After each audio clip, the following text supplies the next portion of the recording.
आप इस वीडियो को स्किप करते हैं तो आपका बहुत बड़ा नुकसान हो सकता है। लेकिन सच्चाई यही है कि आज भी धरती पर होने वाला 90% ज़्यादा व्यापार जिस पर एक चीज़ पर निर्भर है वो है समुद्र पर चढ़ते हुए विशाल कंटेनर। जी हाँ, वो जहाज जिन्हें देखकर लगता है जैसे कोई वहाँ जहाज शहर पानी पर तैर रहा हो। इनका साइज इतना बड़ा है कि इसे सीधा खड़ा कर दे तो एफिल टावर पीछे छड़ जाएगा। आखिर इन्हें इतना विशाल बनाने की ज़रूरत क्यों पड़ी? आपके हाथ में जो मोबाइल, जो जूते पहनते हैं, जो किताबें आप पढ़ते हो, जो आयात की दुकान में आने वाला सामान क्यों नहीं हो? 90% चांस है कि वो किसी न किसी कंटेनर से सफ़र करके आपके पास पहुंचा है। लेकिन सबसे बड़ा सवाल ये है कि इस कंटेनर कैसे होते हैं, ये चलते कैसे हैं, ऐसे पर रहने वाले लोग इतना लंबी यात्रा में क्या क्या झेलते हैं, और ये दुनिया का सबसे बड़ा कंटेनर आखिर कौन सा है।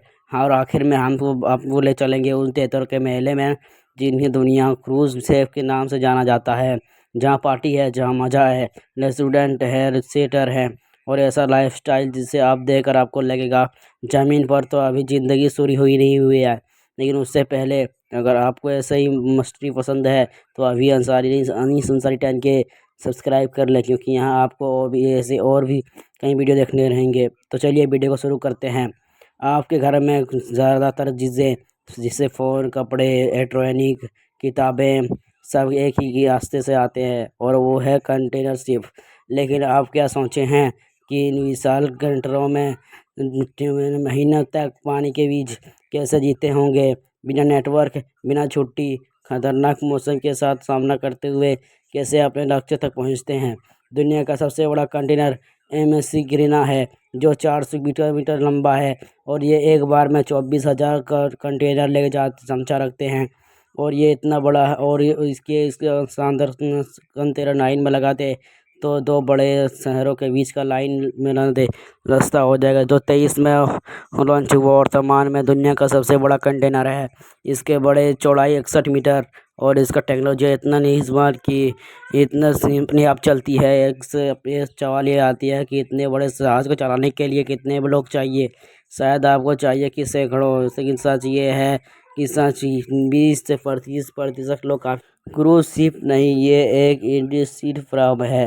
कंटेनर शिप में सबसे ऊपर है कैप्टन, जो जहाज़ का मालिक बना जाता है। फिर है चीफ इंजीनियर, जो शिप के इंजन और मशीन का फ्लोर होता है।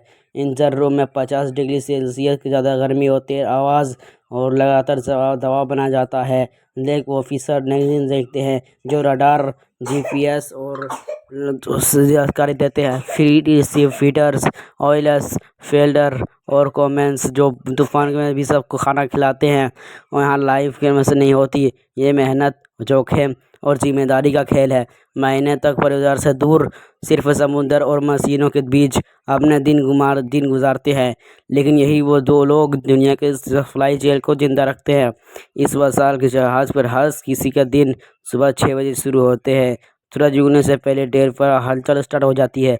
इंजीनियरिंग टीम इंजन रूम में उतरती है, जहाँ भर्ती जैसी गर्मी होती है। Pressure, oil level, pump, iron सब सर्च किया जाता है। ब्रिज पर खड़े ऑफिसर्स रूट प्लानिंग और सबसे ज़्यादा जरूरी काम रोड से स्थिति चेक करते हैं। एक भी कंटेनर गलत जगह रखा तो जहाज़ एक तरफ जूझ सकता है। बाहरी कंटेनर नीचे, हल्के ऊपर, दोनों तरफ वजन बराबर रखा जाता है। ये वक्त पूरा साइंस में का कमाल है। 2021 में एफरवियन बहुत बड़ा कंटेनर सुएज के नाव पे फंस गया था। यह रास्ता दुनिया का सबसे व्यस्त समुद्र रास्ते बताए जाते हैं। और यानी कि एक छोटी सी गलती अरबों का नुकसान कर सकती है। यहाँ विक नहीं होता, हर दिन का काम करना पड़ता। नेटवर्क नहीं, सोशल मीडिया नहीं, बस उस मशीनों की आवाज़ और लहरों का सन्नाटा बना रहता है। हर दिन 10 से 12 घंटे का ड्यूटी होता है। और यहाँ का सबसे बड़ा संकर है अकेलापन। महिला पर अपना परिवार की आवाज़ न सुन पाना, हर किसी का तोड़ भी तोड़ सकता है।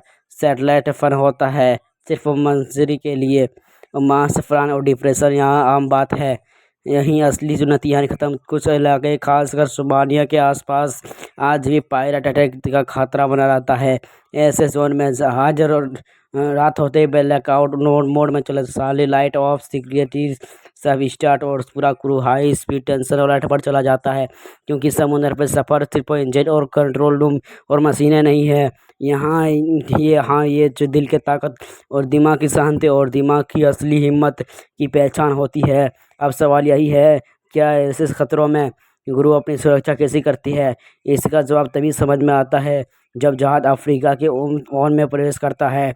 यह वही इलाका है जहाँ सुमाइलवा के पास अब भी सबसे बड़ा खतरा बना रहता है। जैसे ही जहाज अपनी इस रोड में पड़ता है, पूरा वेसल हाई स्पीड सिक्योरिटी का वापस चला जाता है। रात में दूर से स्पीड बोर्ड दिखाई जाती है जिसमें सब ही लोग के ऑटोमेटिक गन। साल के 2000 के बाद 2000 सैकड़ों के सिक्स हाईजैक हुआ, इसलिए सैकड़ों के कई जहाज में पायलट से क्रिएट करते हैं, लेकिन हथियारों की टेनेसी सीमाओं की वजह से कई बार ऐसी सिविल समूह को ही छपासा पड़ता है। इसीलिए ही हाई स्पीड रेस में जहाज पूरी तरह स्पीड में और में चला जाता है। लेकिन सिर्फ खतरा सिर्फ पायलट से नहीं, फट की समुद्र की पलटी खुद से सबसे बड़ा इस तरह का है। तूफान सबसे बड़ी ऊंची मेहनतों का हरमा की गाड़ी दे देते हैं। हर टैंकर लाखों करोड़ों का सामान गिर जाता है। इंजीनियरों को 50 डिग्री सेल्सियस से ज़्यादा गर्म को इंजन चालू करना पड़ता है, और सबकी आवाज़ ऊपर झूल रहा होता है। इसलिए नौकरी जितनी दूर से चमकदार लगती है, उतनी ही अंदर से खतरनाक। तो दोस्तों, ये है कंडक्टर के बस